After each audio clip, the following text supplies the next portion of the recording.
5,000 years ago, long before Rome was a dream, long before the pyramids had worn their first coat of desert dust, there was a world already old, a world of wide, straight streets, running water, and grain weighed to the milligram. It stretched across what is now Pakistan and northwestern India, and it hummed with the quiet confidence of a civilization that had figured something out. The evening air there smelled of fired brick and river silt. And then, without a word of war, it was gone. Before we go back to that world, take a slow breath in and let it go. Feel your shoulders drop away from your ears. Let your jaw go soft. You don't need to hold anything tightly tonight. Whatever the day asked of you, you've already given it. For the next 2 hours, there is nothing to solve, nothing to decide, just the story of people who built something extraordinary and the quiet mystery of what became of them. Let's carry you there gently. If you've found your way here tonight, you're the kind of person who likes to fall asleep inside a good story, and we are so honored to be that place for you.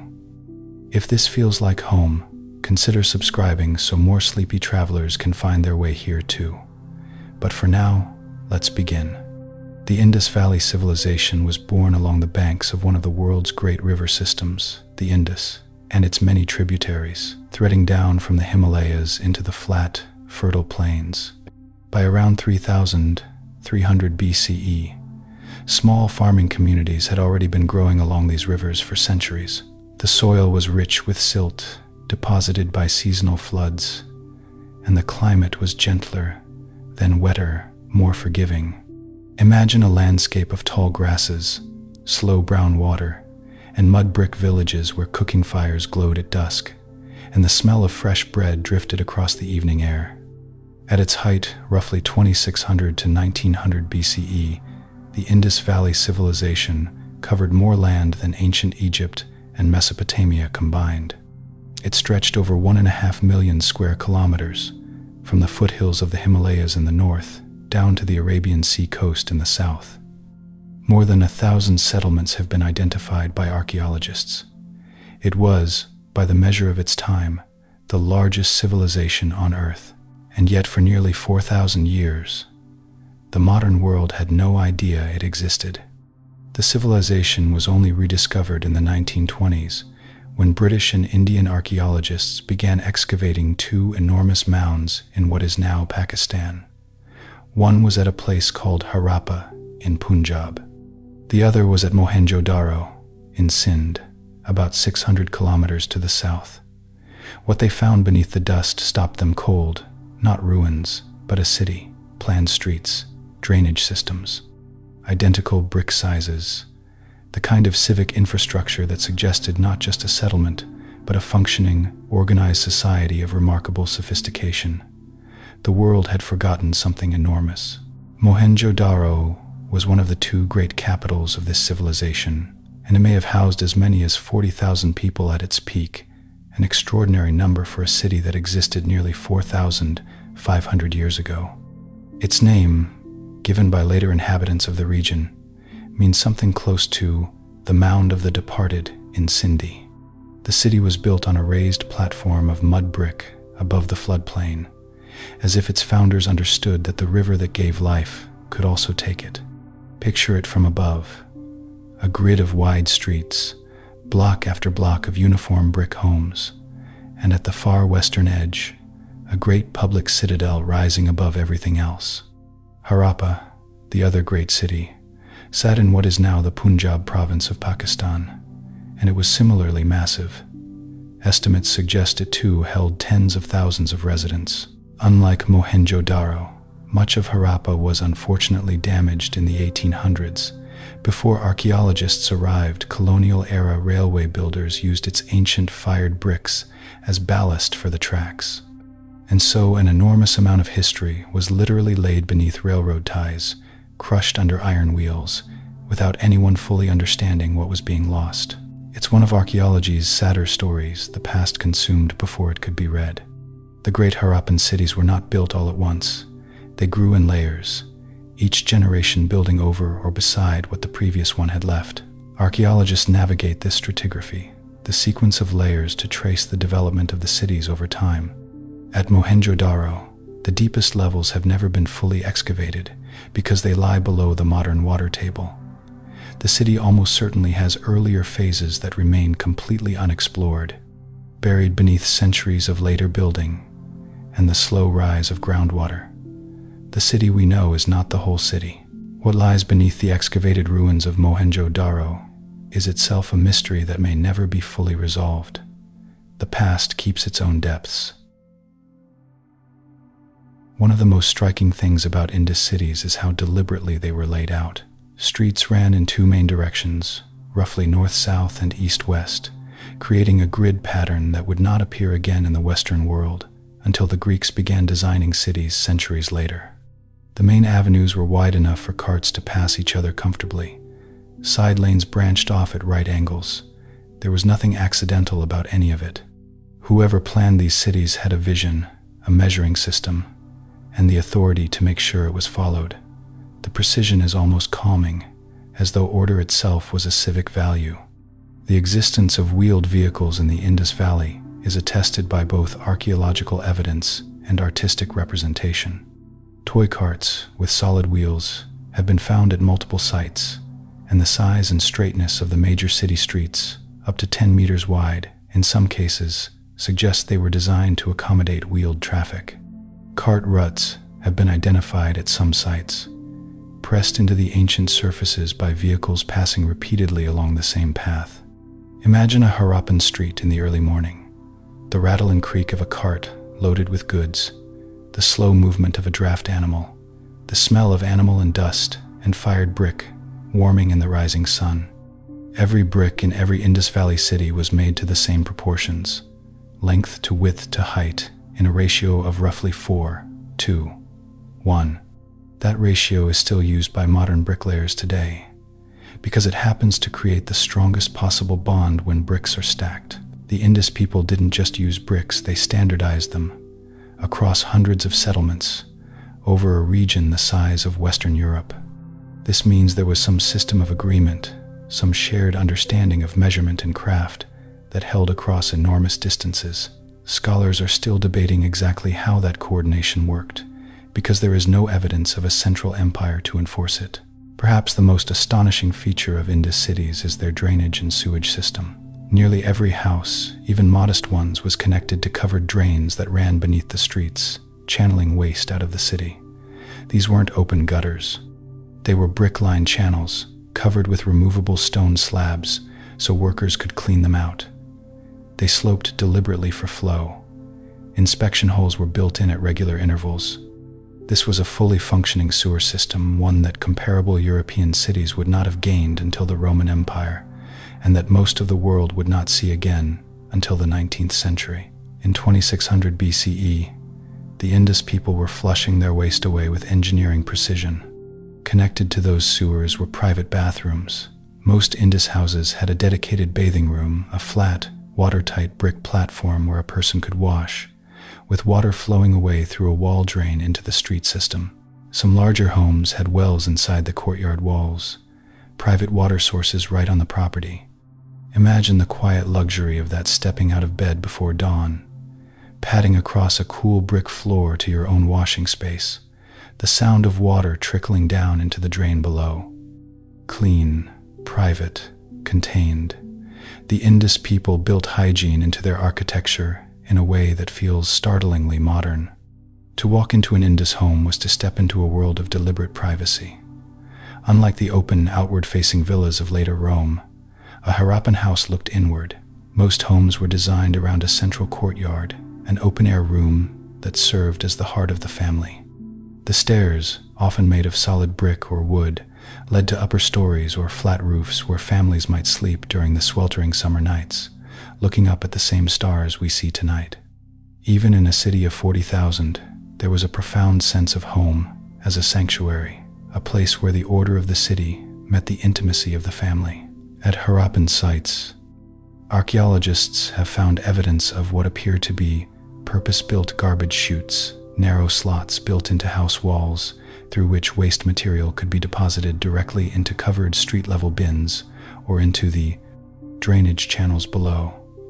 Some Harappan streets also show evidence of regular cleaning, based on the way waste material accumulates at the street's edges rather than across its surface. A society that builds garbage chutes into its houses and sweeps its streets is a society that has reached a collective agreement about civic cleanliness, that the shared space of the street belongs to everyone and should be maintained as such. That agreement is harder to sustain than the infrastructure it requires.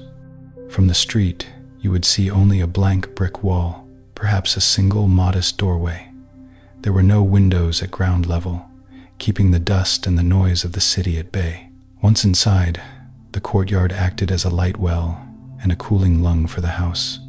Here, the daily chores were done, the grinding of grain, the spinning of cotton, the quiet conversations of the afternoon. At the center of Mohenjo-daro's upper citadel was a large rectangular pool, roughly 12 meters long and 7 meters wide, lined with carefully laid bricks and sealed with bitumen to make it watertight. Steps descended from both ends. It was fed by a well nearby and drained through a corbelled outlet. Archaeologists call it the Great Bath, and it is one of the oldest public water structures in the world. No one knows for certain what it was used for, but most believe it was a place of ritual, perhaps purification, perhaps ceremony. The water it held would have been still and dark, reflecting the sky above a city that took cleanliness seriously in every sense. Both Harappa and Mohenjo-daro had large structures that appear to have been granaries, massive storage facilities for grain, built on raised platforms to keep moisture away from the harvest. In Harappa, a row of circular working floors has been found nearby, where grain may have been threshed. The scale of these storage facilities suggests the civilization was managing food at a communal level, collecting, storing, and likely redistributing grain across the population. Whether this was a form of taxation, communal surplus management, or religious offering, we don't know. But it implies something like an administrative system, someone keeping track of what came in and what went out. Beyond the baked brick walls of the great cities, the civilization drew its breath from the soil. While we often marvel at the straight streets of Mohenjo-daro, we must remember that for every person living in a city, dozens more lived in the quiet rhythm of the countryside. Thousands of small villages dotted the landscape, connected to the urban centers by a web of dust-blown tracks and slow-moving rivers. In these villages, life followed the water. Farmers watched the horizon for the first signs of the monsoon, the air turning heavy and sweet before the rains broke. They didn't just grow grain, they managed a complex landscape of orchards and fields. Imagine the silver-green leaves of a jujube grove or the deep shade of a mango tree at midday. They were masters of the Rabi and Kharif cycles, planting wheat and barley in the winter, and as the climate allowed, rice and millets in the summer. This was a symbiotic dance. The villages sent surplus grain, cotton, and livestock into the cities, and in return, the specialized crafts of the urban workshops, the copper tools, the painted pottery, the carnelian beads flowed back to the rural hearths. The civilization was not just a collection of cities. It was a breathing, integrated ecosystem of field and furnace, farm and market. While wheat and barley were the primary grains of the western Harappan heartland, there is evidence from sites in the eastern and southeastern parts of the civilization's territory, particularly in sites closer to the Gangetic Plain for the cultivation of rice. This is significant because the history of rice domestication in South Asia is still being actively debated, and Harappan contexts represent some of the earlier evidence for its presence on the subcontinent. Whether the Harappans independently developed rice cultivation, adopted it from contacts to the east, or encountered it in the populations they traded with, the grain that would become the staple of billions appears, quietly, in the eastern edges of their world. The people of the Indus Valley ate well by ancient standards. They farmed wheat, barley, lentils, sesame, and field peas. Along the coasts and rivers, they fished hooks and net weights have been found at many sites. They raised cattle, buffalo, sheep, and goats. Evidence suggests they may have been among the earliest people in the world to cultivate cotton, and they almost certainly ate mangoes, dates, and other fruits native to the region. In some sites, Archaeologists have found the remains of chicken bones, suggesting domesticated poultry. Picture a meal of flatbread, lentil stew, and dried fish, simple, nutritious, and eaten in a clean brick room while the city moved quietly outside. Across every Indus site, archaeologists find the same sets of stone weights. They are small, precise cubes and hexagons of chert, a hard, smooth stone, and they follow an exact binary and decimal system: 1, 2, 4, 8, 16, 32, up to 640 units, and then larger multiples in decimals. This standardized weight system was used from the northern mountains to the southern coast, from the eastern plains to the western sea. It means that a merchant in Mohenjo-daro and a trader in a small coastal town 800 kilometers away were measuring goods with the same system. Trade across that distance with that level of consistency required trust, agreement, and shared understanding. It is one of the clearest signs of a truly integrated civilization. The Indus people had a writing system. Over 4,000 inscribed objects have been found: small seals, pottery, copper tablets, bone, ivory, covered in neat rows of symbols, read from right to left.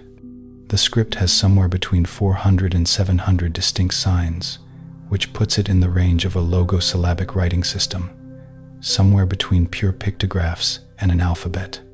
And then the frustrating part: it has never been deciphered. No Rosetta Stone, no bilingual inscription, no living descendant language has yet unlocked it. We can see them writing. We just cannot hear what they said. It is one of the great unsolved puzzles of human history, and it sits there quietly, waiting. As mentioned before, Harappan inscriptions appear on a range of other objects. The copper tablets are particularly intriguing. They often bear Indus script on one side and an animal or deity image on the other, similar to the stone seals. They were clearly used in contexts requiring authentication or identification, but whether they served the same commercial function as the stone seals, or whether they carried a different, perhaps more personal or ritual significance, remains unclear. Each one is a small, dense object carrying meaning it will not release. Copper turned green by millennia of burial, its message intact and unreadable. Among the Harappan seals, there is a figure depicted on multiple seals seated in what appears to be a cross-legged meditative posture, wearing a horned headdress, surrounded by animals.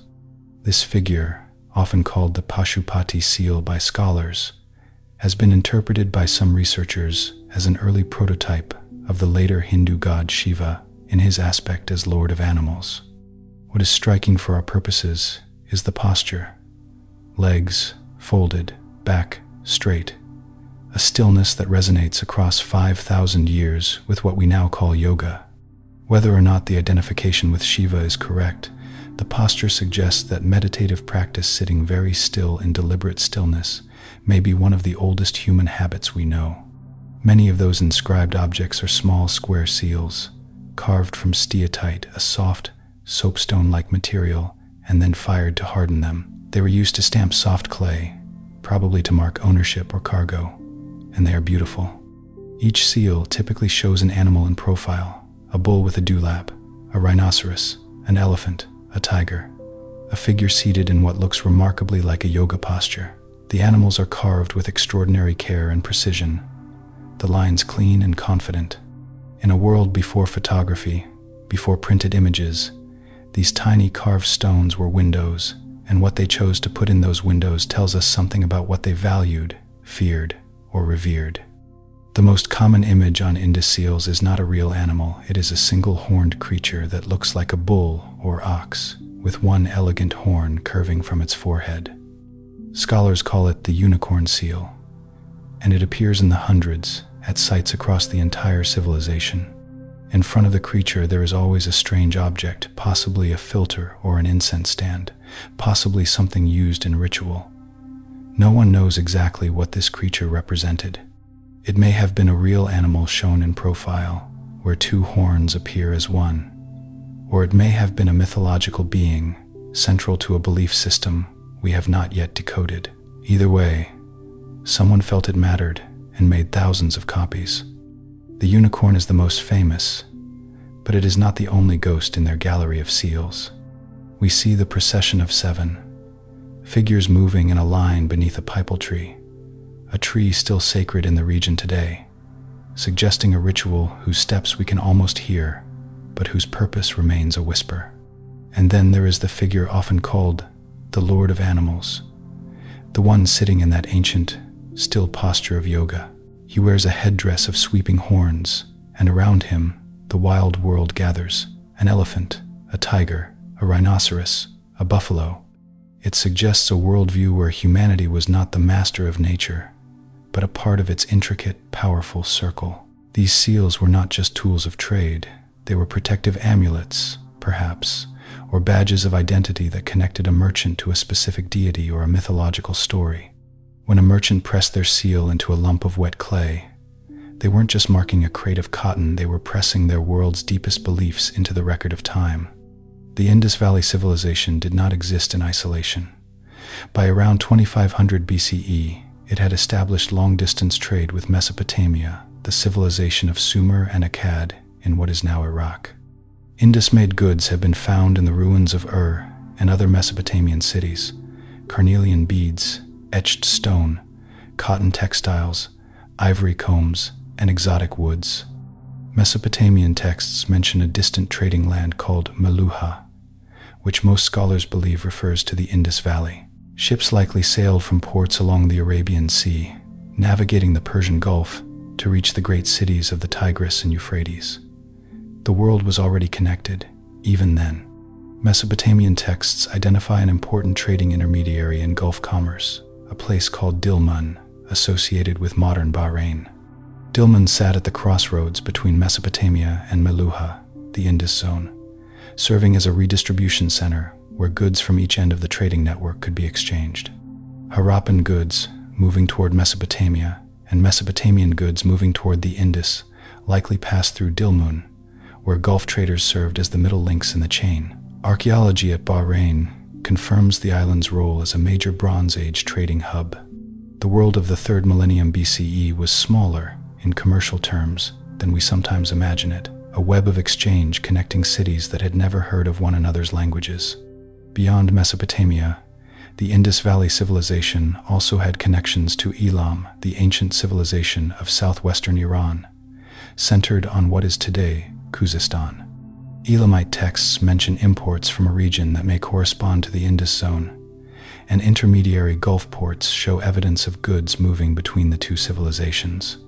The relationship between Elam and the Harappans appears to have been largely commercial, a long chain of exchange, goods moving from hand to hand across the Iranian plateau, the Gulf waters, and the river plains of the Indus. Each civilization at the end of this chain knew little, perhaps, of the one at the other end. They were connected nonetheless by objects and desire and the human compulsion to trade. One of the most remarkable Indus sites is Lothal, on the Gujarat coast of India, about 700 kilometers southeast of Mohenjo-daro.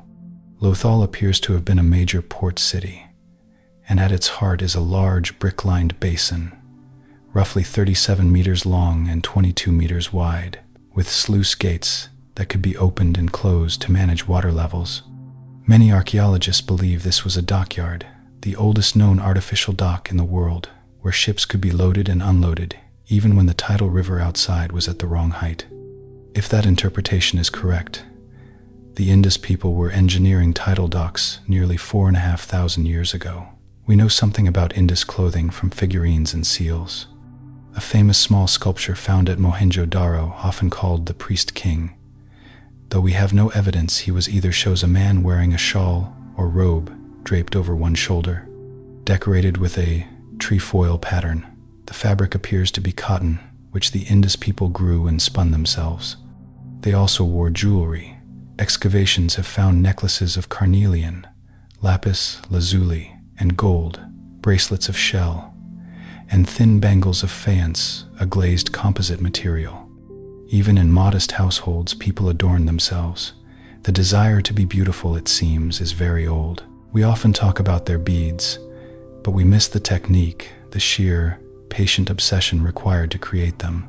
A single carnelian bead, long and translucent like a drop of honey, could take weeks to polish. They used tiny drills made of ernestite, a stone so hard it was a precursor to the industrial tools we use today. But it wasn't just about the beads. The Harappans were masters of self-care. In the ruins, we find tiny copper razors, bronze mirrors that once caught the morning light, and small sticks for applying kohl to the eyes. We find ear spools and elaborate hairpins, suggesting that the people walking these streets were deeply intentional about how they presented themselves to the world. Imagine a woman standing by her window, the scent of jasmine perhaps in the air, carefully braiding her hair and securing it with a silver pin. Imagine a man trimming his beard with a copper blade before heading to the market. They were not primitive people. They were sophisticated, groomed, and took pride in the vessel of the body. They moved with a grace that comes from a culture that values beauty as a daily practice, not just a luxury. Among the craft traditions of the Indus Valley, the working of shell stands out for its refinement and reach. Large marine shells, particularly the Turbinella pyrum or sacred chank, were brought from coastal regions and worked inland into bangles, inlay pieces, and decorative objects. The process of turning a heavy shell into a smooth, symmetrical bangle required careful cutting, grinding, and polishing, a sequence of steps that demanded patience and skill. These shell bangles appear across Harappan sites and in trade contexts beyond, suggesting they carried some cultural or ritual significance beyond mere decoration. Something in the spiral architecture of a shell, its quiet, ancient geometry, seems to have spoken to the Harappans in a language we can sense but not quite translate. Among the prized materials in Indus jewelry was lapis lazuli, that deep, sky blue stone streaked with gold. It doesn't come from the Indus Valley. It comes from the mountains of Afghanistan, specifically from the Badakhshan region, where the only significant ancient deposits were found. The presence of lapis lazuli across Indus sites from Mohenjo-daro to small villages tells us that the civilization had trade routes reaching deep into Central Asia, over mountain passes, through corridors of geography that are still difficult today. The blue stone traveled hundreds of miles to be worn around the neck of someone in a brick city by a river. Every bead and every necklace is a small proof of an ancient network. Craft production in the Indus Valley was sophisticated and specialized. Distinct workshops have been found for bead making, shell working, copper smelting, and pottery. Indus potters made thin, wheel-thrown vessels painted with geometric designs and animal motifs, fish, peacocks, intersecting circles. Bead makers drilled through hard carnelian using copper drills and abrasives, a process requiring hours of patient, careful work to produce a single bead. Metalworkers cast copper tools, axes, chisels, knives, and beat out thin sheets of gold.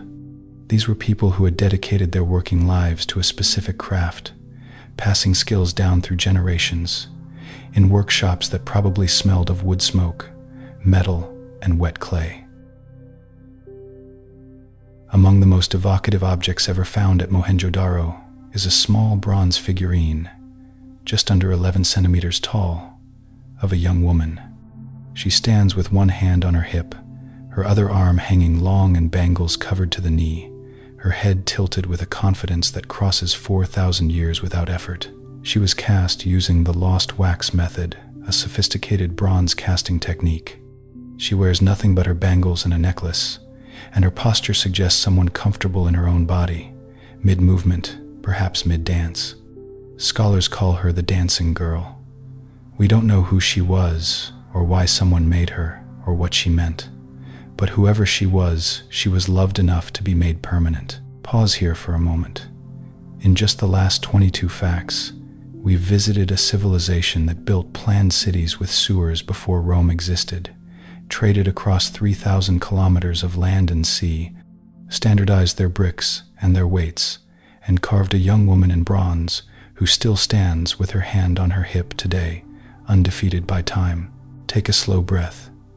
Let your body remember it's resting. Your arms are heavy. Your legs are heavy. We've only just begun. Let's continue. Here is something that stops almost everyone who studies this civilization. There are almost no weapons. Other ancient civilizations left enormous arsenals, swords, spear tips, shields, battle axes, evidence of war on a grand scale. In the Indus Valley, after a century of archaeology, researchers have found a few spear points and copper-tipped arrows, things that could equally have been used for hunting. No depictions of warfare on their seals or pottery. No fortifications designed to repel armies. No mass graves of battle victims. The Indus Valley Civilization appears to have been, if not entirely peaceful, then at least a society that did not organize itself around military conquest. For a major ancient civilization, that is almost without precedent. Similarly, there are no palaces. In Egypt, the pharaoh's palace towered over everything.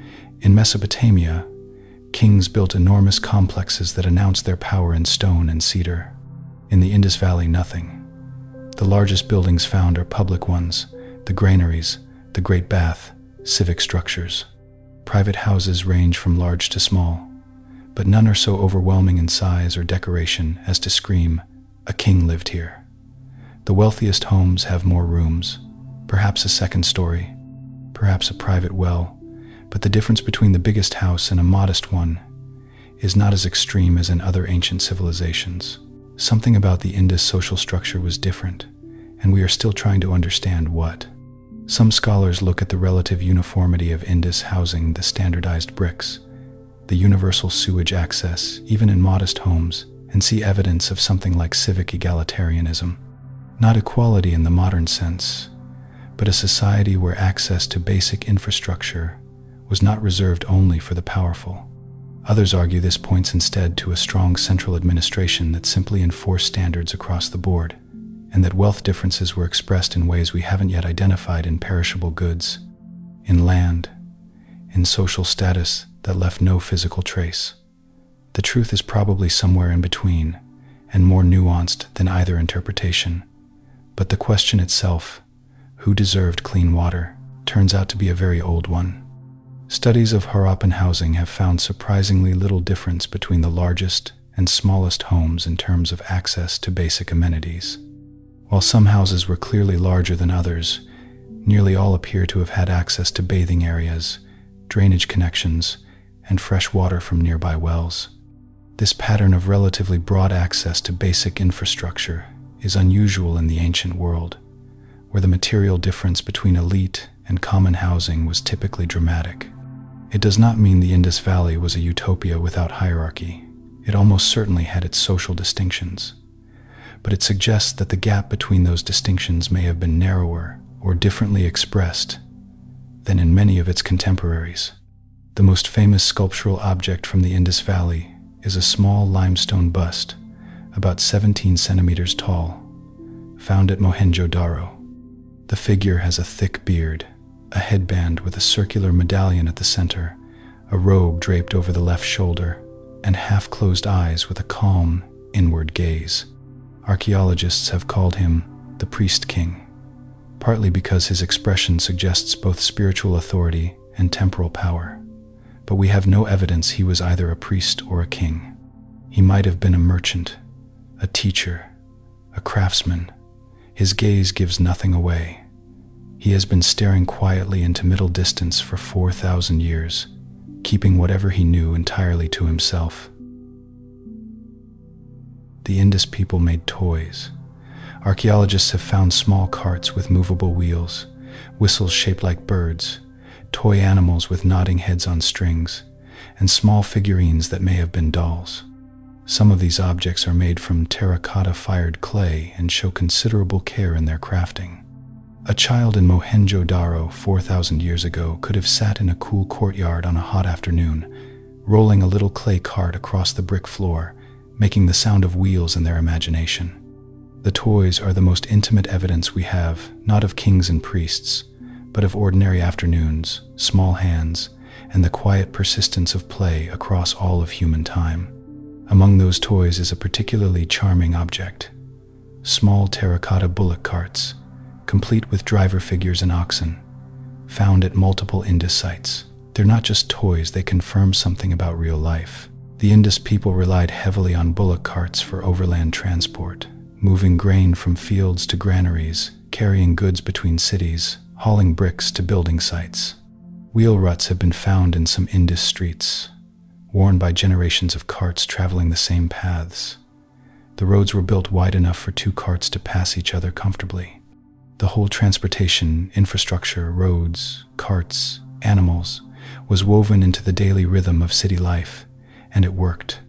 The Indus people lived alongside a remarkable number of animals. Domestic cattle, water buffalo, sheep, goats, pigs, dogs, and cats were all kept. Elephants may have been used for heavy labor. There is evidence of camel domestication at some sites.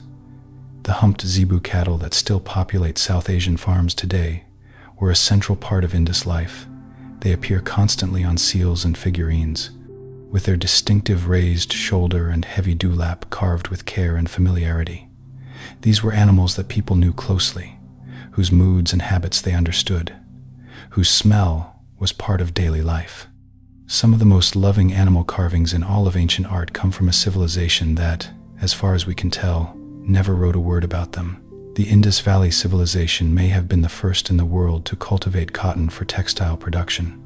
Evidence of cotton use, carbonized fibers found clinging to a silver vessel, dates to around 2500 BCE at Mohenjo-daro, making it one of the earliest confirmed uses of cotton fabric anywhere on Earth.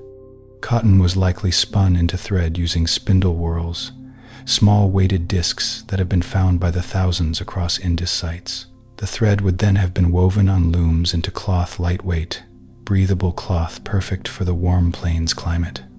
When Mesopotamian texts describe the trading goods arriving from the land of Meluha, cotton textiles are among the most mentioned. The Indus people dressed the ancient world. The Indus people were sailors. Their coastal settlements along the Arabian sea sites like Lothal, Dholavira, and Balakot show clear evidence of maritime activity, fishing, trade, and likely open sea navigation. Small clay models of boats have been found, and terracotta anchors. The monsoon winds of the Arabian Sea follow a predictable seasonal pattern, blowing northeast in winter, switching to southwest in summer, and ancient sailors would have used these winds to time their voyages, outward in one season, return in another. This reliable wind calendar, combined with coastal landmarks, would have made the sea route to Mesopotamia not just possible, but routine. The ocean was a road they knew how to read. One of the most recently excavated Indus sites is Dholavira, on an island in the Great Rann of Kutch in modern Gujarat, India. It was not discovered by archaeologists until 1967, and serious excavation didn't begin until the 1990s. What they found was a city of stunning sophistication, divided into three distinct sections by massive stone walls, with a castle, a middle town, and a lower town, each with its own internal structures. Dholavira also had an elaborate water management system, rock-cut reservoirs, dams, and channels that collected and stored rainwater with extraordinary precision. In a region where rainfall is scarce and unpredictable, the people of Dholavira had engineered themselves a way to survive the dry seasons. Water was life, and they designed around it. At Dholavira, archaeologists found something unlike anything else in the Indus world: a large wooden signboard, over 3 meters wide, that had been mounted near the main gate of the city. The wood itself has long since decayed, but the gypsum letters that formed it remained, embedded in the soil in the shape of words. 10 large Indus script signs, each clearly meant to be read from a distance. It is the only known example of large-scale Indus writing meant not for a small seal or a pottery mark, but for public display. What it said, we cannot know, but that someone felt the need to write something large enough for a whole city to read, and put it at the entrance that tells a story of its own.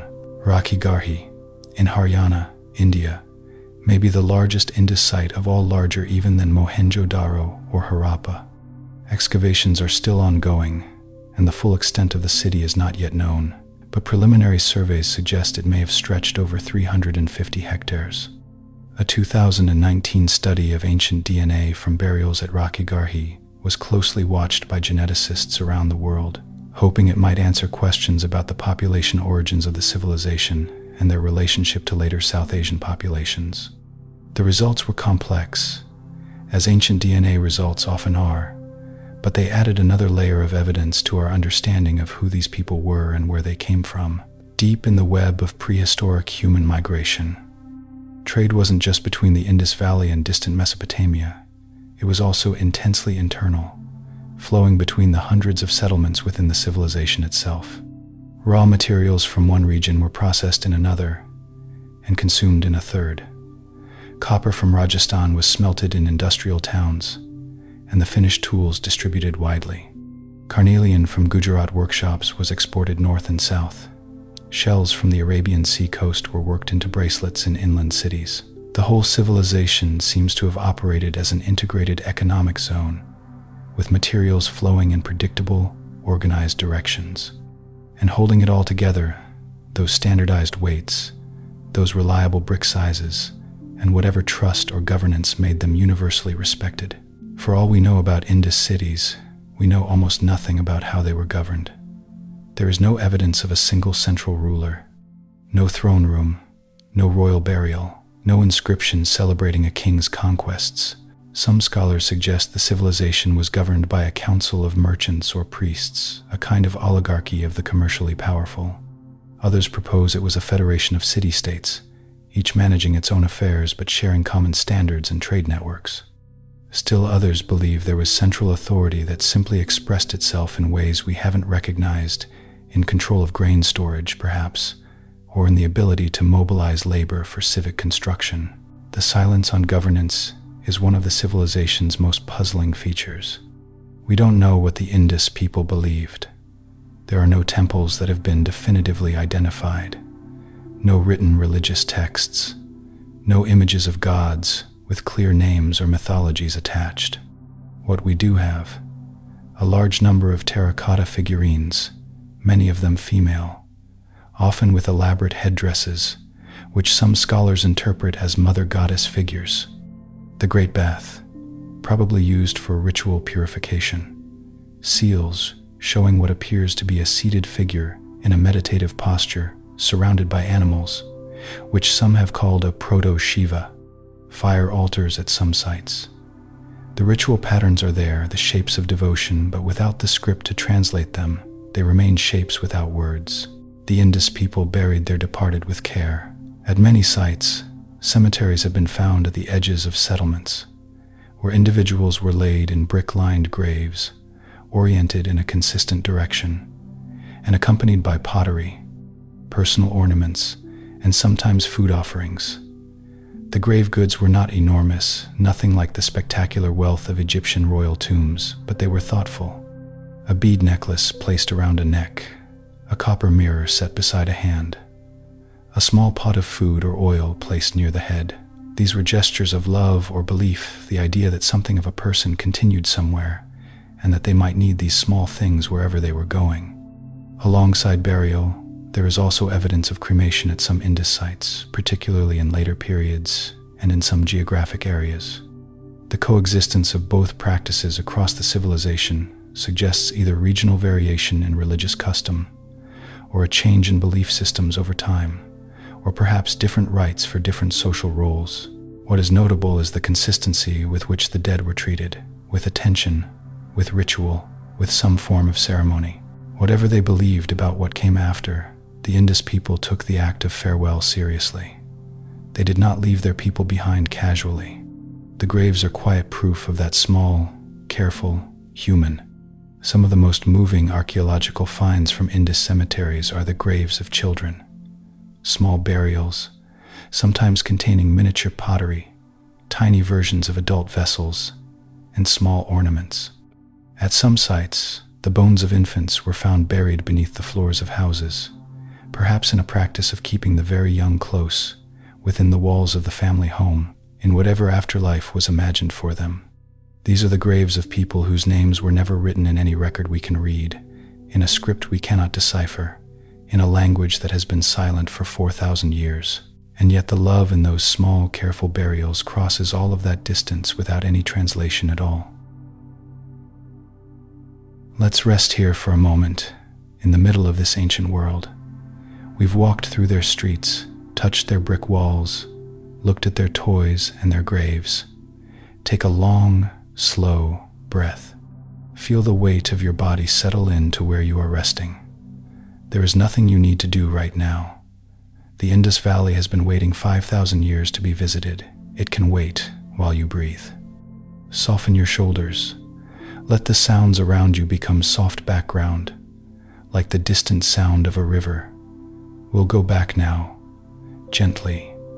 Let's continue. Archaeologists divide Indus Valley history into several broad phases. The earliest settled communities date back to around 7000 BCE, in a place called Mehrgarh in modern Pakistan, making it one of the oldest farming communities in South Asia. But the mature Harappan phase, the period of great cities, standardized bricks, and long-distance trade, ran roughly from 2600 to 1900 BCE. This 700-year stretch is what most people mean when they talk about the Indus Valley Civilization at its height. 7 centuries of city building, craft production, and maritime trade. Longer, in fact, than the entire span of Roman imperial rule over Europe. A very long golden age, by any measure. Mehrgarh, in the Balochistan region of Pakistan, sits at the foot of the Bolan Pass, a natural corridor through the mountains, connecting the Iranian plateau to the Indus Plains. Excavations there have revealed one of the most remarkable sequences of early agricultural life anywhere in the world. By 7000 BCE, people at Mehrgarh were growing wheat and barley, herding cattle, and making mud brick buildings. By 5000 BCE, they were producing elaborate painted pottery, carving figurines, and working in copper. Mehrgarh is one of the places where the Indus Valley Civilization began not with a single moment of invention, but with millennia of slow learning, accumulated over generations, pressed into mud and fired in kilns. In comparison to other ancient civilizations of its time, the Indus Valley was, in several respects, more technologically sophisticated. While Mesopotamian cities had impressive architecture and writing, their drainage systems were far less developed. Egyptian cities, for all their monumental grandeur, had no comparable network of covered sewers or standardized civic infrastructure accessible to ordinary residents. At Mehrgarh, archaeologists found human molars with tiny, perfectly circular drill holes that show the marks of rotary drilling, not simply natural decay. These teeth date to between 7,500 and 9,000 years ago, making them the earliest confirmed evidence of dental drilling in the world. The drills were probably made of flint, rotated by a bow, the same principle as a bow drill used for making fire. Some of the drilled teeth show signs that they were treated with a paste or filling afterward, though what material was used is unclear. Someone sat still or was held still while another person pressed a spinning flint into their tooth, and then it was done, and they went on with their lives, 4,000 years before modern dentistry. Beyond dentistry, there is skeletal evidence from Indus sites that suggests surgical intervention bones that were cut in ways that show healing afterward, indicating the patient survived the procedure. Trepanation drilling holes in the skull has been suggested at some sites, though evidence is limited. More clearly, Indus people appear to have had knowledge of medicinal plants, as the botanical record from several sites includes species known in later Ayurvedic medicine. They almost certainly had healers or physicians, people whose knowledge of the body and its treatments was passed down through practice. Without the script to confirm it, we can only see the evidence of healing, not the healer's name or method. The Indus Valley people were skilled metalworkers. Copper was the primary metal. It came from mines in Rajasthan and Balochistan, and was smelted and worked into tools, vessels, and ornaments. Some sites show evidence of early bronze, the alloy of copper and tin, though true bronze was less common in the Indus Valley than in Mesopotamia or Egypt of the same period. Copper chisels, axes, saws, fishhooks, razors, and knives have all been found. The copper tools were functional, not decorative things meant to be used. A carpenter at Mohenjo-daro would have run his thumb along the edge of a copper saw before setting it to wood, just as a carpenter today might check a blade before cutting. Alongside copper, gold and silver were worked in the Indus Valley, primarily for jewelry and high-status objects. Gold beads, earrings, and tiny ornaments have been found at Mohenjo-daro and other sites. The silver vessel at Mohenjo-daro, the one where cotton fibers were preserved clinging to its surface, is a beautiful object in its own right. Thin-walled, graceful, clearly the possession of someone who valued fine things. Gold would have been acquired through trade, possibly from river sands in southern India, possibly from Afghan sources. Its presence in Indus ornaments is another thread in the long web of connection that held this ancient world together across its enormous distances. One of the most distinctive Indus craft materials is faience, a glazed composite material made from ground quartz or sand, coated in a glaze and fired. The result is a smooth, glassy surface that could be produced in vivid colors: turquoise, blue, green. Indus faience beads are among the most beautiful objects to survive from the ancient world. They were made in large quantities. Faience workshops have been found at multiple sites, and they appear in graves, in hoards, and scattered through habitation layers. Some of the earliest faience in the world was made in the Indus Valley. It was their way of making a material that looked as valuable as lapis lazuli, available to more people beauty, democratized through craft. The material evidence from the Indus Valley suggests that women played significant roles in religious or ritual life. The most common figurines found across Indus sites are female, wide-hipped, elaborate headdress terracotta figures that appear throughout the civilization.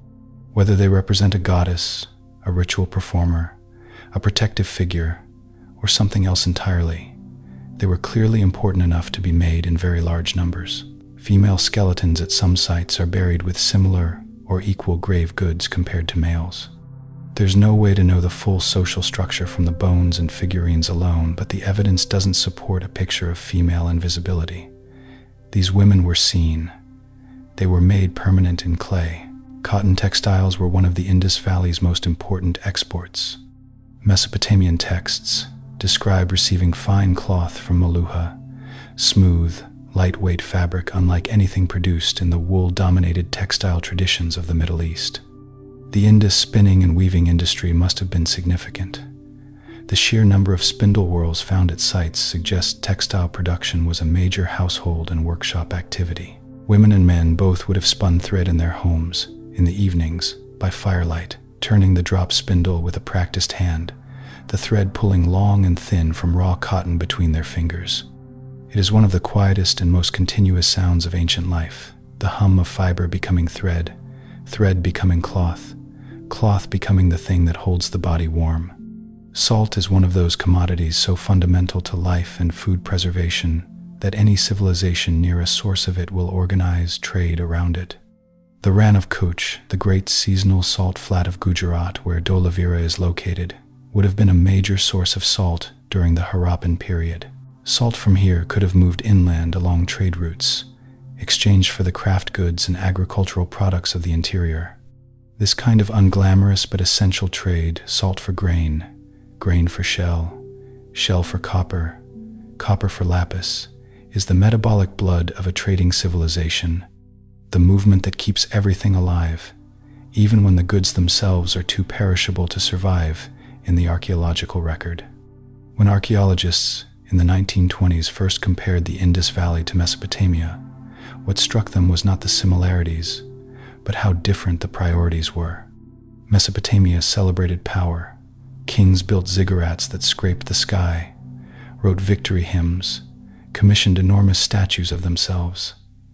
The Indus Valley built sewers and granaries and standardized drainage systems for ordinary houses.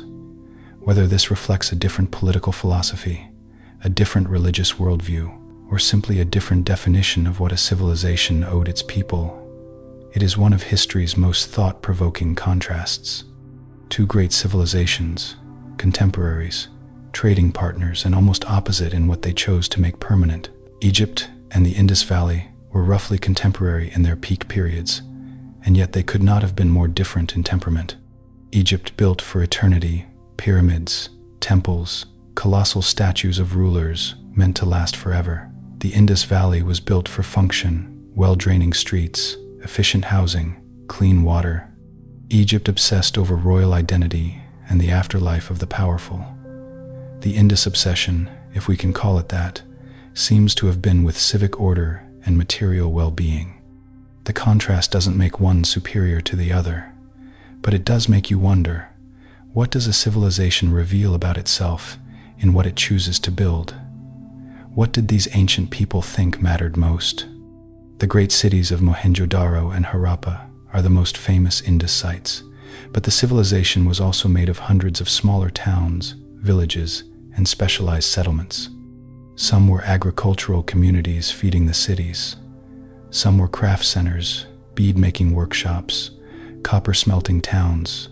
Some were fishing villages along the coast. Some appear to have been way stations along trade routes, where merchants and their bullock carts could rest overnight. This network of smaller places, humming with specific purposes, surrounding and supporting the great cities, this is what made the Indus Valley a civilization, rather than just a few impressive ruins. The cities were the visible tip of something much larger. The northernmost known Indus settlement is Shortugai, in the Kunduz province of northern Afghanistan, about 1,000 kilometers north of Mohenjo-daro. It sits near the ancient lapis lazuli mines of Badakhshan, and it was almost certainly an Indus trading outpost established specifically to access that precious blue stone. That the Indus people built and maintained a settlement that far from their core territory tells us something important about how central trade was to their identity and economy. They weren't just passive recipients of goods, they went out and established a presence near what they needed.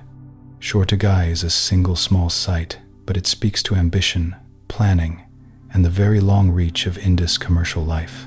At Kalibangan, an Indus site in Rajasthan, India, archaeologists found something unusual: a row of fire altars, brick pits that showed repeated burning, and the remains of animal offerings. This is one of the clearest pieces of evidence for religious ritual practice in the Indus Valley. Fire was sacred in many ancient South Asian traditions, and the later Vedic religious texts describe elaborate fire sacrifices. Whether the Kalibangan altars represent a direct ancestor of Vedic fire ritual, or something related but distinct, is debated. But the fact of repeated, structured burning in the same place, over many seasons, is unmistakably ritual. Someone tended those fires, came back to them, kept the practice alive. One of the most famous Indus seals shows a seated figure surrounded by animals: a rhinoceros, a buffalo, an elephant, and 2 deer below a throne-like seat. The figure wears a horned headdress and appears to be in a meditative posture, legs crossed, arms outstretched, heels pressed together.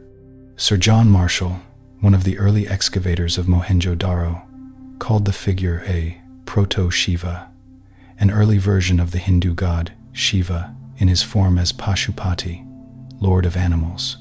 The identification is contested. We have no written confirmation, but the visual resemblance to later Hindu iconography is striking enough that the seal has become one of the most debated objects in South Asian archaeological history.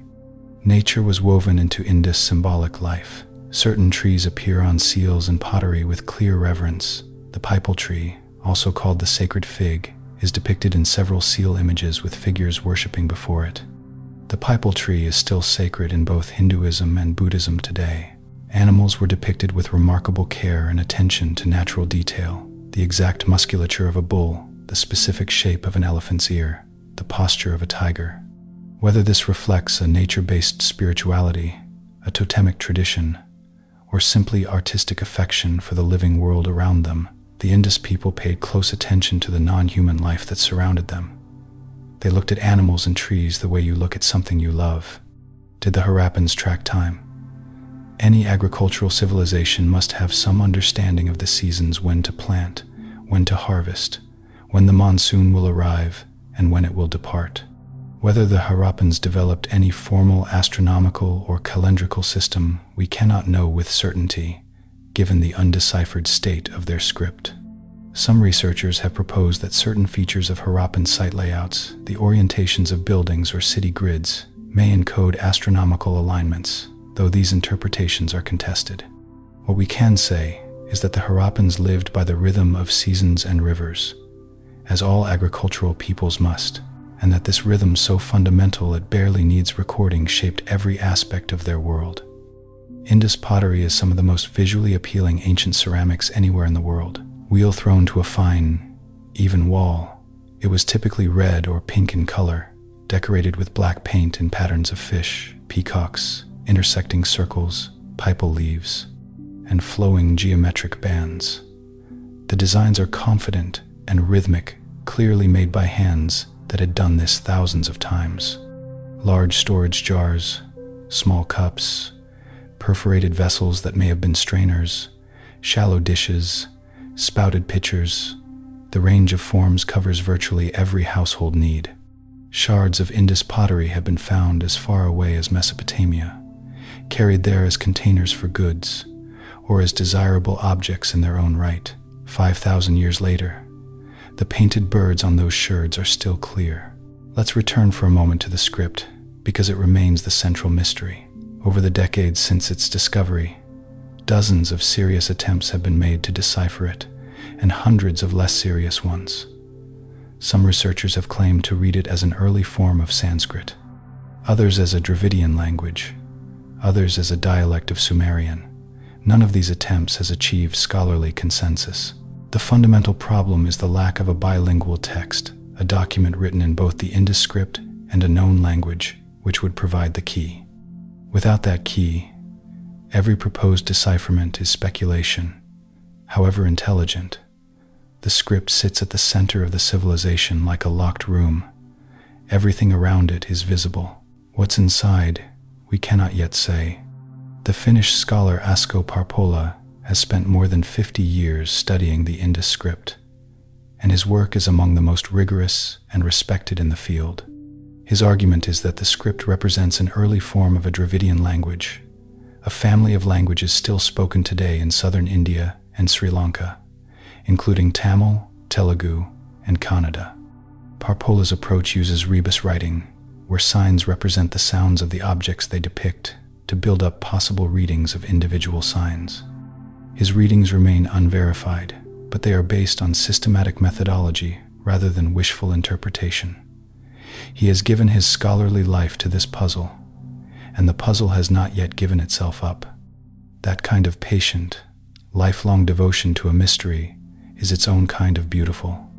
Around 1900 BCE, roughly 700 years after the height of Indus civilization, something began to change. The great cities did not collapse overnight. It was slower than that, and more complicated.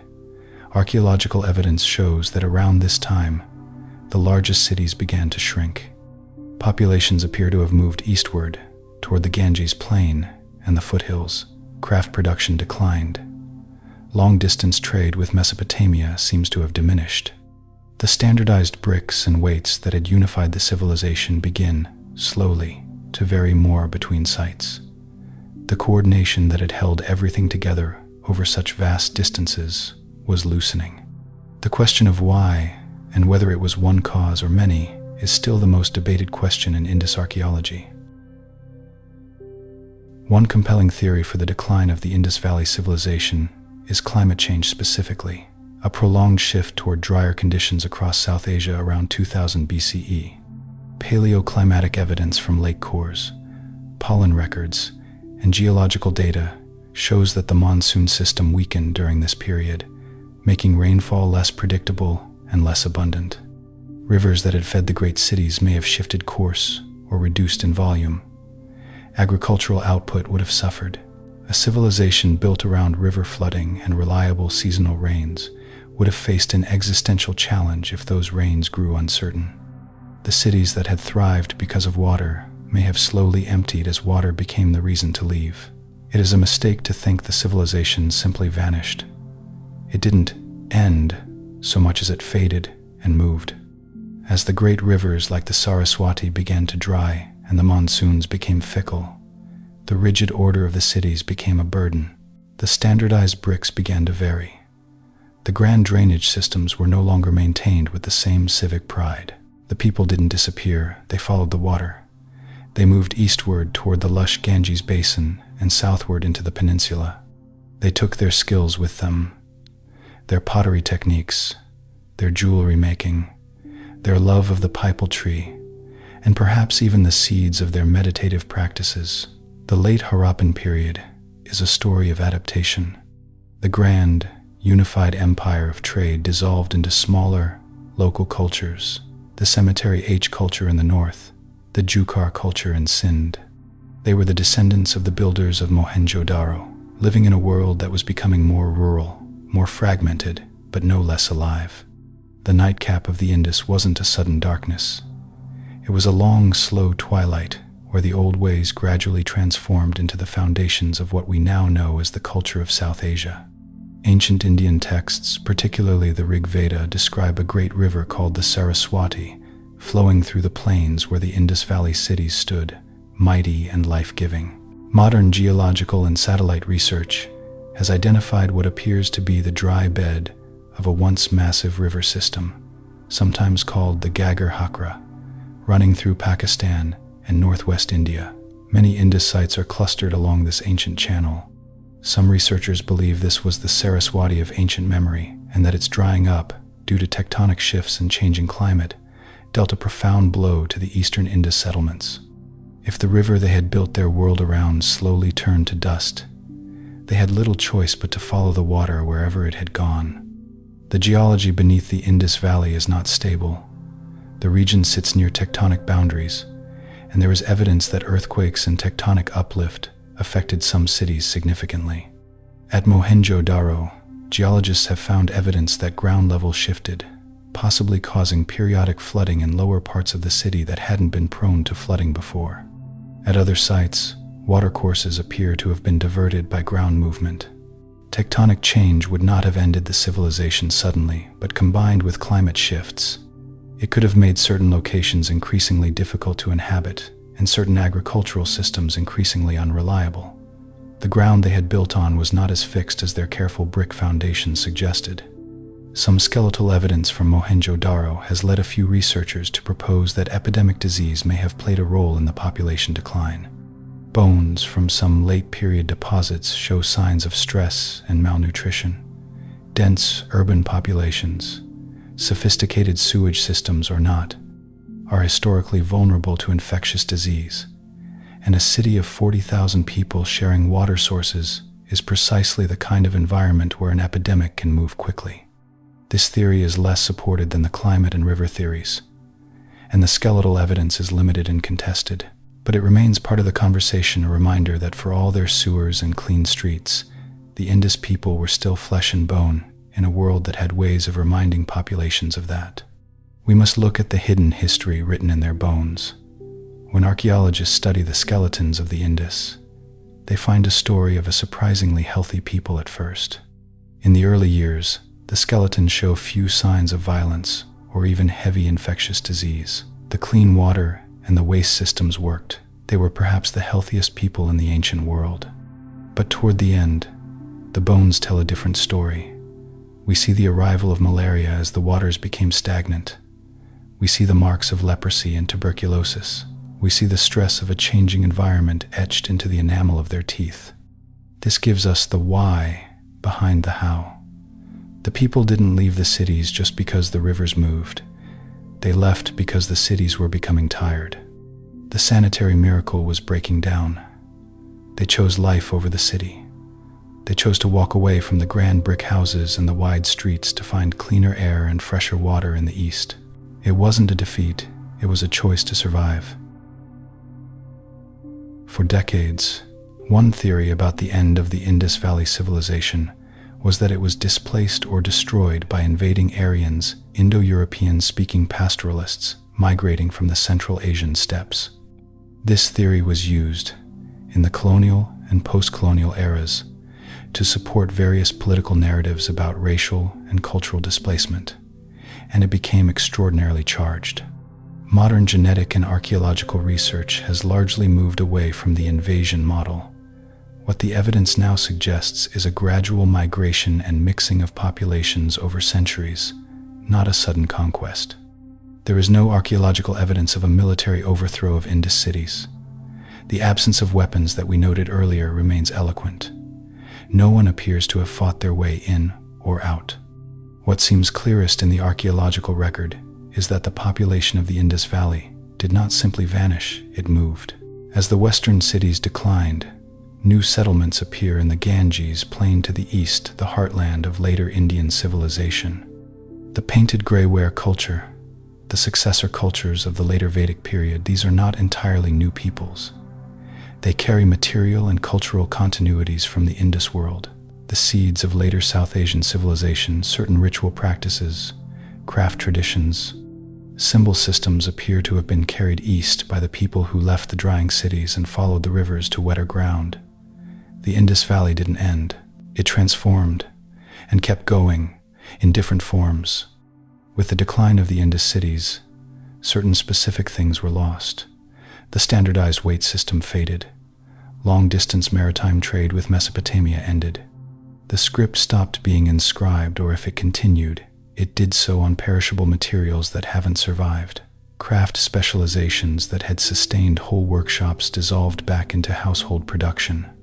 The elaborate city planning, the grids, the sewers, the granaries gave way to smaller, less organized settlements. These losses were real, and some of them were profound. South Asia would not have cities of Mohenjo-daro size and sophistication again for over 1,000 years.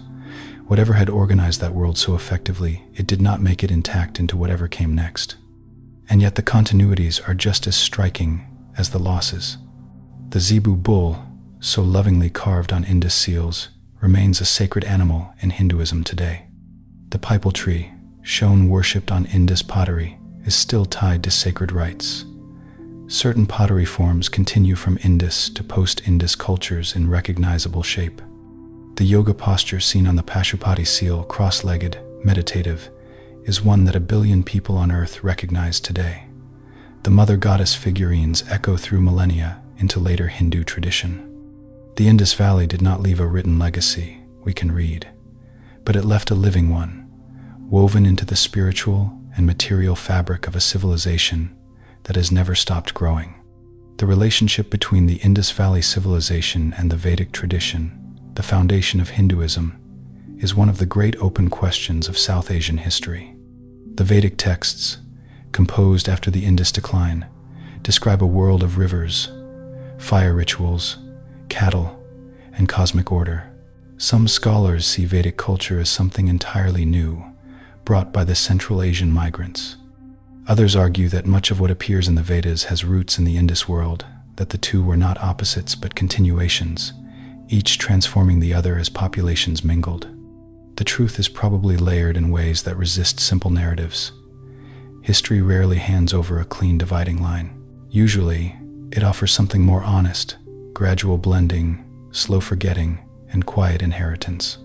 The Indus Valley Civilization was so completely forgotten that even the people who lived near its ruins for thousands of years did not know what lay beneath the earth.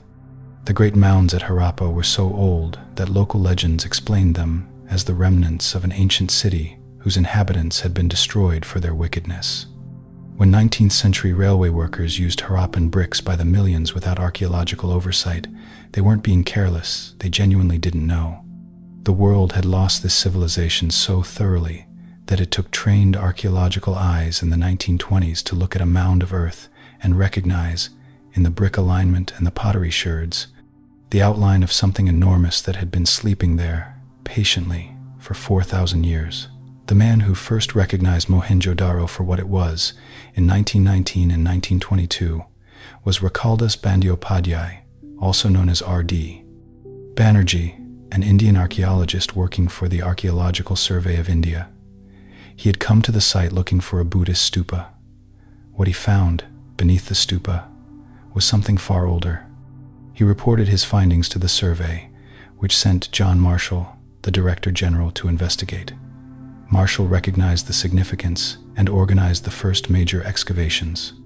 Banerjee's contribution was somewhat eclipsed by Marshall's more prominent role in the subsequent publications, which is a story repeated often in colonial-era science. The local expert who made the crucial observation and the administrator who got the credit. His name deserves to be said. Sir John Marshall directed the excavations of Mohenjo-daro and Harappa through the 1920s, and it was his 1924 announcement to the world, published in the Illustrated London News, that first brought the Indus Valley Civilization to global attention. Marshall's team worked systematically and carefully through the layers, revealing the street plan, the drainage system, the Great Bath. His interpretation of the seals, including the Proto-Shiva identification, shaped how the world first thought about Indus religion. Some of his interpretations have since been revised, but his fundamental contribution was to introduce the world to a civilization it had completely forgotten. He opened the locked room, even if what was inside still hasn't been fully explained. Excavating Indus sites has always been difficult. Mohenjo-daro, built on a high mound above the Indus floodplain, has a rising water table that makes it impossible to reach the lowest and oldest layers without the excavation trenches flooding. The city goes deeper than archaeologists have ever been able to reach. The earliest occupation levels of Mohenjo-daro remain inaccessible. At Harappa, the brick robbery of the 19th century destroyed enormous amounts of stratigraphic context. At many sites across the region, modern villages and agricultural fields sit directly on top of ancient remains, making excavation politically and logistically complicated. Every Indus site is a puzzle with pieces missing, some removed by time, some by railway builders, some by the water table's quiet rise. Contemporary archaeology is bringing new tools to the Indus puzzle. Satellite and drone imagery has revealed the outlines of buried city streets and structures without a spade being put in the ground. Ground-penetrating radar can map subsurface features. Ancient DNA analysis is adding genetic data to the picture of who these people were and how they moved. LiDAR laser scanning from aircraft has revealed ancient features invisible at ground level. Isotope analysis of teeth can tell archaeologists where an individual grew up versus where they lived as an adult, tracking migration patterns at a personal level. The civilization that built the world's first sewers is now being studied with the world's most advanced sensors. The archaeology of the Indus is, in many ways, just beginning. The horse plays a significant role in the later history of South Asia, associated with Vedic ritual sacrifice, with the mobile pastoralism of Indo-Aryan populations, with the political and military power of successive empires. Horses are largely absent from the secure Harappan archaeological record. While a small number of possible horse remains have been reported from a few Harappan sites, these identifications are contested, and the horse does not appear in the rich Harappan artistic record of seals and figurines. This absence is significant. The later cultural importance of the horse in South Asia appears to arrive with or be amplified by populations who came after the Harappan urban peak, adding another dimension to the complex story of who the Harappans were and who came after them. At the site of Surkotada in Gujarat, India, archaeologists found something remarkable in the 1970s. The bones of horses, dated to around 2000 BCE, the late Indus period. This find has been at the center of debate ever since, because the presence or absence of the horse in Indus culture is central to the larger question of the civilization's relationship to later Vedic tradition, which makes extensive use of the horse in ritual and warfare. Some scholars accept the Surkotada bones as genuine evidence of Indus horse use. Others argue they are of later date or represent a wild horse rather than a domesticated one. A single bone, and an entire interpretive argument hangs upon it. That is often how archaeology works. No animal appears more often in Indus art than the zebu, the humped, heavy-shouldered bull of South Asia, with his distinctive shoulder hump and long, soft dewlap. He appears on hundreds of seals, rendered with such care and exactness that you can almost feel the weight and heat of the animal in the carving. The zebu was economically central, plowing fields, pulling carts, providing milk and leather. But he was also clearly symbolically important. Whether he represented strength, prosperity, divine protection, or a specific deity's vehicle, we cannot say for certain. What we can say is that whoever carved those seals looked at a zebu with the same combination of practicality and reverence that farming cultures across the world have always felt for the animals that make their lives possible. The elephant also appears frequently in Indus imagery on seals, on pottery, in small terracotta figurines. Wild elephants were present across the Indus region in antiquity, and they may have been captured and used for labor as well.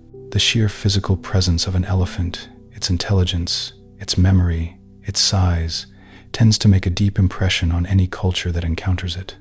Later, South Asian tradition would develop an extraordinarily rich symbolic relationship with the elephant, from Ganesha in Hinduism to the white elephant of Buddhist tradition. Whether those later associations trace their roots back to the Indus world is unknowable. But the elephants were there, in the same landscape, watched by the same eyes, 4,000 years before the tradition was ever written down. The one-horned rhinoceros of Asia also appears on Indus seals, that enormous, armored, prehistoric-looking creature that once ranged across northern South Asia in much larger numbers than today. Its presence on Indus seals is not surprising. The people who carved them lived alongside rhinoceroses, but the care and accuracy with which the animal is depicted is notable. The thick folds of skin, the lowered head, the single horn. Today, the one-horned rhinoceros survives in protected reserves in Nepal and Assam, in dramatically reduced numbers. To see it on an Indus seal is to see a creature at the height of its range, in a world where its size and power were simply a feature of the landscape, not a conservation crisis. We're near the end of our journey through this ancient world.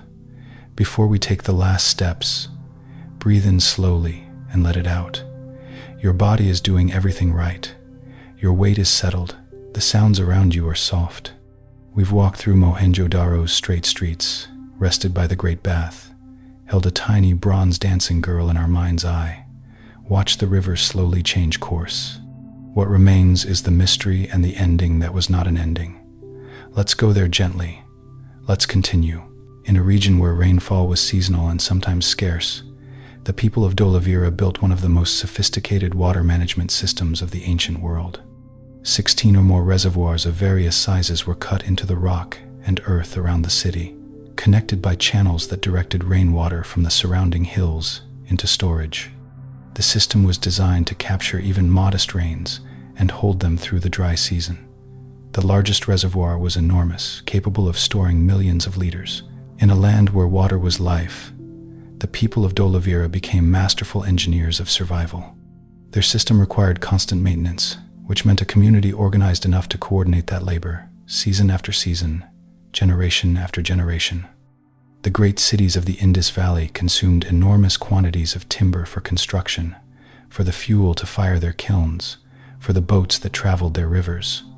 The scale of kiln production alone, firing millions of bricks across hundreds of years, required vast and sustained supplies of fuel wood. Archaeologists have noted evidence of deforestation in the regions surrounding major Harappan centers, suggesting that the civilization's industrial needs placed real pressure on the surrounding landscape. This is not a judgment, simply an observation. Every civilization that has fired bricks has consumed the forest nearby. The Harappans were among the first to learn, at scale, the cost of building in permanence. To hold in mind the full scope of Indus trade is dizzying. Within the civilization, copper from Rajasthan, tin from Afghanistan, carnelian from Gujarat, lapis lazuli from Badakhshan, shells from the Arabian coast, and ivory from Elephant Country.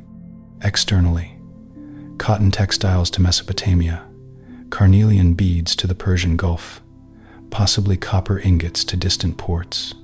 In return, silver, perhaps, and grain, and access to goods from still further west. This was not barter between neighbors. This was organized commerce across a network that spanned thousands of kilometers.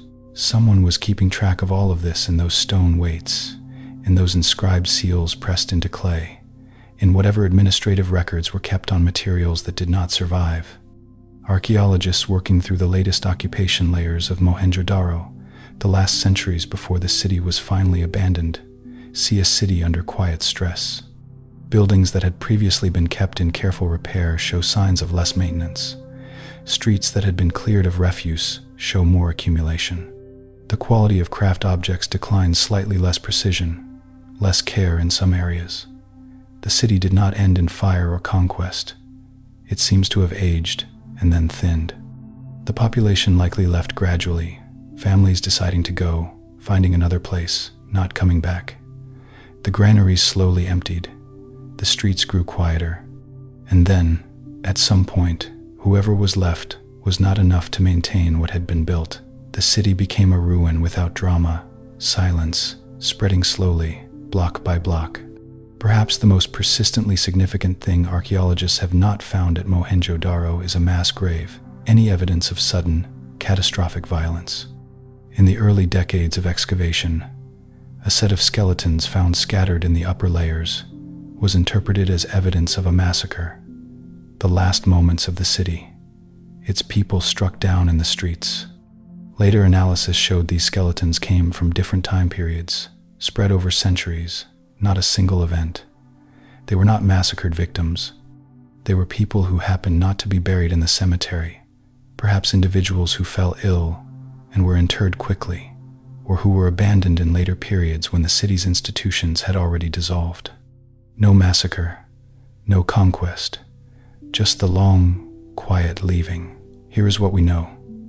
The Indus Valley Civilization lasted roughly 700 years at its peak, covered more land than any other civilization of its time, achieved a level of urban planning and civic infrastructure not matched again for millennia, traded across 3 continents, and produced art of extraordinary beauty. Here's what we don't know: what language they spoke, what gods they worshipped, who governed them, exactly what they believed about the world and their place in it, why their cities declined, and where precisely the line between Indus civilization and what came after is drawn. The known and the unknown sit next to each other here with unusual equality. It is a mystery with an enormous amount of evidence, and the evidence still doesn't answer the deepest questions. The Mesopotamians wrote about Meluha, the distant land of cotton and carnelian, in their business records, their king lists, their economic texts. They described receiving goods from Meluha. They mentioned Meluhans living in Mesopotamian cities. But they did not describe Meluha's internal life, its cities, its rulers, its beliefs. To the Mesopotamians, Meluha was a trading partner, a source of fine goods, a direction on the sea. The civilization that built Mohenjo-daro was real enough to be part of Mesopotamian commerce, but distant enough to remain undefined, undetailed, a name attached to things of quality. Even in the eyes of their contemporaries, the Indus people remained somewhat mysterious. That quality seems to have followed them across 4,000 years. At the height of the mature Harappan phase, the total population of the Indus Valley Civilization is estimated by some scholars at between 1 and 5 million people. This is necessarily an estimate. We have no census records, no population documents, but it is based on the number of sites, the estimated size of those sites, and assumptions about urban population density derived from other ancient cultures. If the higher estimates are close to correct, the Indus Valley was one of the most densely settled regions on Earth in 2500 BCE.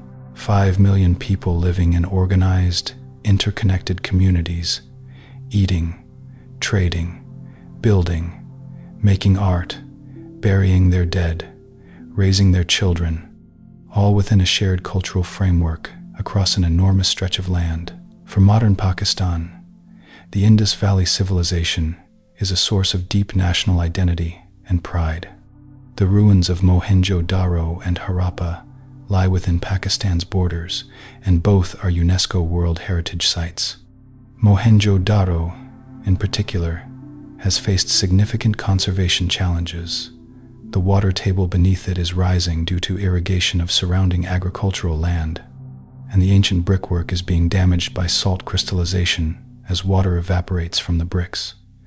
UNESCO and the Pakistani government have undertaken various conservation efforts over the decades, with mixed success. Preserving the ruins of a city built 4,500 years ago against the forces of groundwater and weather is an engineering challenge, not unlike the one the Indus people themselves faced, managing water in a landscape that water both gave and threatened. Across the border in India, the Indus Valley Civilization is equally claimed as foundational heritage, particularly in the states of Gujarat, Rajasthan, Haryana, and Punjab, where major Indus sites like Dholavira, Kalibangan, and Rakhigarhi lie. The government of India has invested significantly in excavating and developing Dholavira as a cultural site, and in 2021 it was inscribed on the UNESCO World Heritage List. In India, the Indus civilization is often discussed in the context of broader debates about the origins and continuities of Indian culture, questions about what Indian means across deep time, and how the Indus world connects to the Hindu tradition. These questions are not merely academic, they carry the weight of national identity and political debate. We can't know exactly what Indus children were taught, or how no schools have been identified, no educational texts recovered, but we can make some inferences. The extraordinary standardization of the civilization, the identical bricks, the consistent weights, the uniform pottery styles implies that skilled knowledge was transmitted reliably across generations. Master craftspeople trained apprentices. Parents taught children to spin, to cook, to tend animals. Merchants passed trade knowledge and the use of weight systems to the next generation. Somewhere, people were being taught the signs of the script and how to use them. The civilization's consistency over 700 years was not accidental. It was the result of continuous, deliberate teaching, generation after generation, in workshops and households, and perhaps places we haven't yet identified. The Indus people almost certainly had music. Clay whistles and rattles have been found at multiple sites, as have small drums. There is no notation, no instrument detailed enough to reconstruct a melody, but the objects are there. The evidence of sound made deliberately. A clay whistle found at Mohenjo-daro can still be blown today, and it produces a soft, breathy tone. Imagine a child picking it up on a warm afternoon, putting it to their lips, and sending a sound into a city full of the noises of daily life, cartwheels, animals, hammering from a workshop, the splash of water in a drain, that whistle sound, thin and sweet, rising above the street. It lasted 4,000 years in the earth, waiting to be blown again. Dice have been found at Indus sites, small cubes of terracotta and ivory marked with dots, the same basic form as the dice used in board games today. Game boards made of stone have also been found, along with playing pieces. The Indus people played games of chance and strategy, sat around something and moved pieces and rolled dice. Perhaps they made wagers. Perhaps there were rules complex enough to require explanation to newcomers. Game playing is a form of social bonding. It requires presence, attention, a willingness to share an agreed-upon set of rules. It is also one of the most durable human behaviors. The same impulse that made a person roll a terracotta die in Mohenjo-daro 4,000 years ago makes someone pick up a board game tonight. The need for play doesn't go away. The Indus farming calendar was shaped by the region's two agricultural seasons: the Kharif season, sown after the summer monsoon rains and harvested in autumn, and the Rabi season, sown after the harvest and relying on winter rain and morning dew, harvested in spring. Wheat and barley were Rabi crops. Sesame and some pulses were Kharif. The flooding of the rivers deposited fresh silt on the fields, each year a natural fertilizer that made intensive farming possible without the soil exhaustion that plagues modern monocultures. The rhythm of sowing and harvest, rain and dry season, flood and recession, this was the clock that organized Indus life at its most fundamental level, the slow turning of the year that governed everything else. Picture the cotton fields of the Indus Valley in late summer. Chest-high plants with white bowls bursting open against the green leaves. The hot afternoon air full of insects, workers moving through the rows picking the cotton by hand, filling baskets. This is a scene that would be entirely familiar to a cotton farmer in Gujarat or Rajasthan today. The same crop, the same season, the same motion of hand to bowl to basket. Cotton cultivation in South Asia has been continuous for 5,000 years. The seeds planted in Indus fields were the ancestors of the plants in the fields today.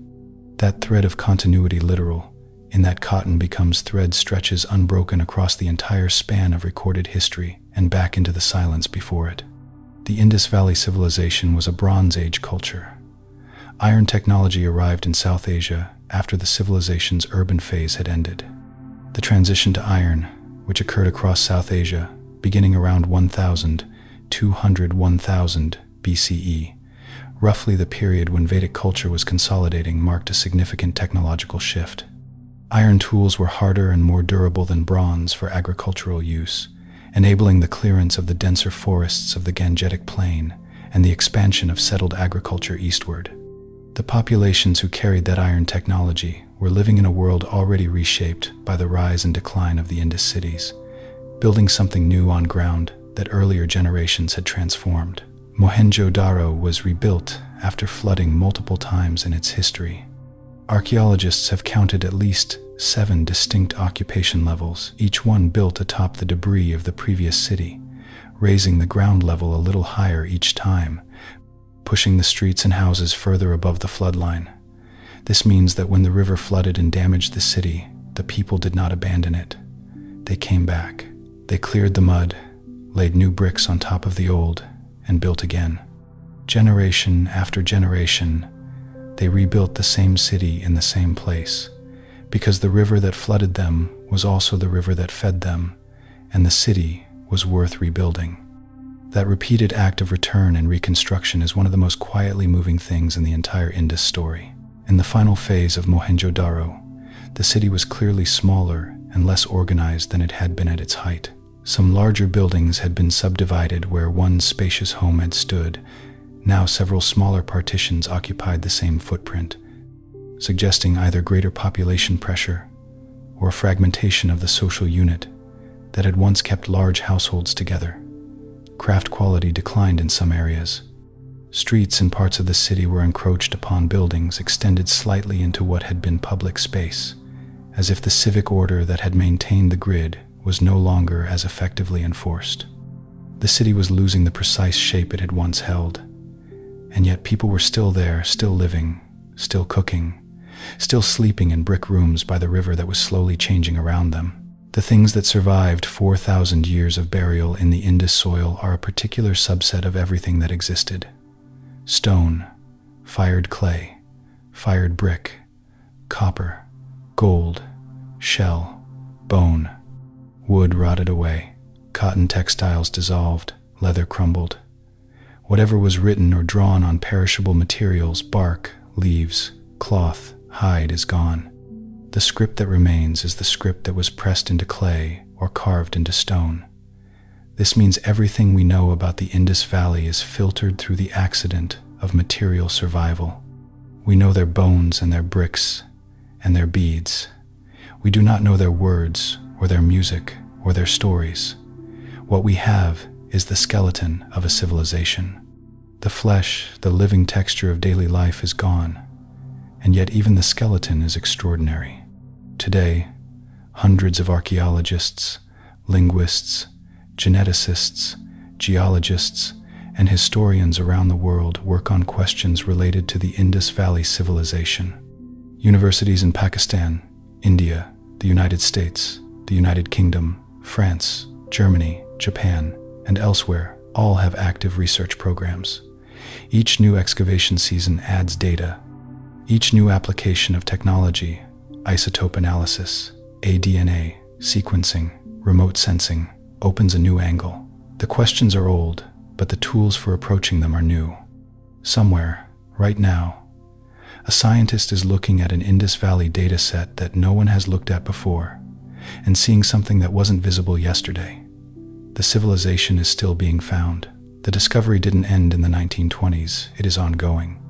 Genetic studies of Harappan skeletal remains, published in research from 2019 onward, have found that the population of the Indus Valley Civilization was genetically diverse, a mix of ancestries with roots in the Iranian plateau and in South Asian hunter-gatherer populations, with contributions from other groups as well. The civilization was not ethnically homogeneous. It was, like most complex civilizations, built by people of diverse origins who had, over time, come to share a common cultural framework.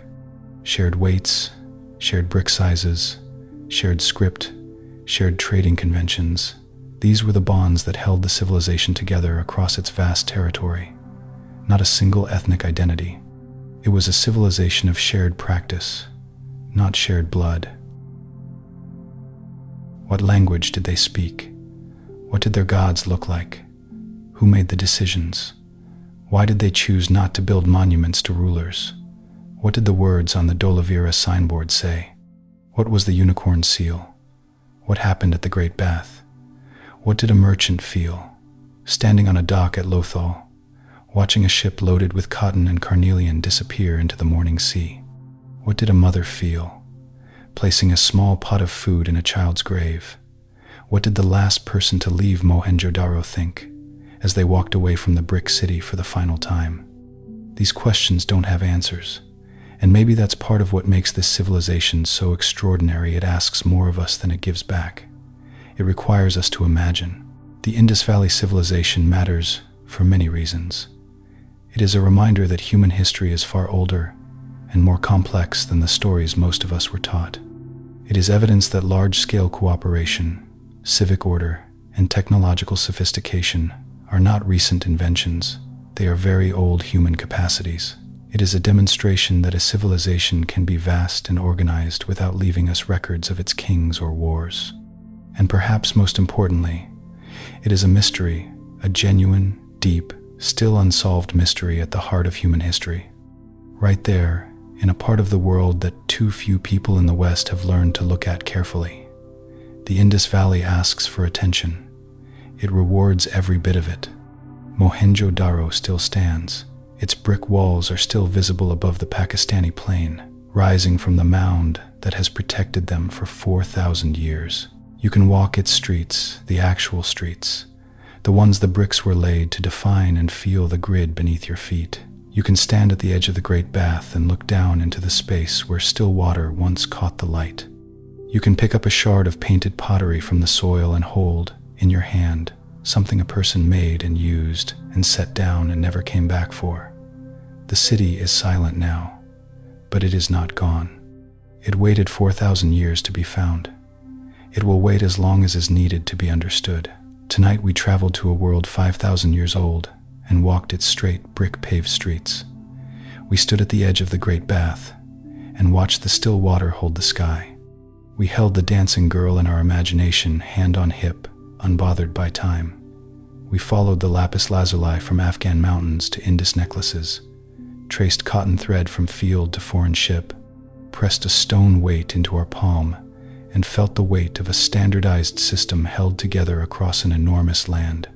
We watched a civilization grow, flourish in extraordinary ways, and then, quietly and without drama, loosen its grip on the great cities it had built and follow the water toward a different world.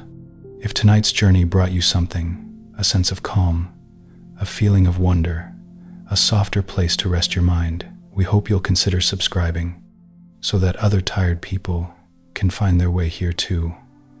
Every person who finds our channel is someone who wanted a gentler way to end their day. We're grateful you're here. We're honored to be the place you rest. Relax your heart and quiet your mind now, just like the Indus Valley is quiet tonight, its brick streets empty, its Great Bath still, its rivers moving in the dark somewhere far away. The dancing girl is resting too, in a museum case, still and bronze and unbothered.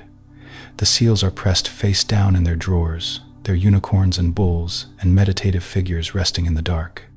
All of those ancient lives have done their work, and so have you. You have done enough today. Whatever you carried into this evening, you have set it down now. There is nothing more you need to do. The world will be there in the morning. For now, just this quiet, just this breath, just this soft and ancient dark. Sleep well and good night.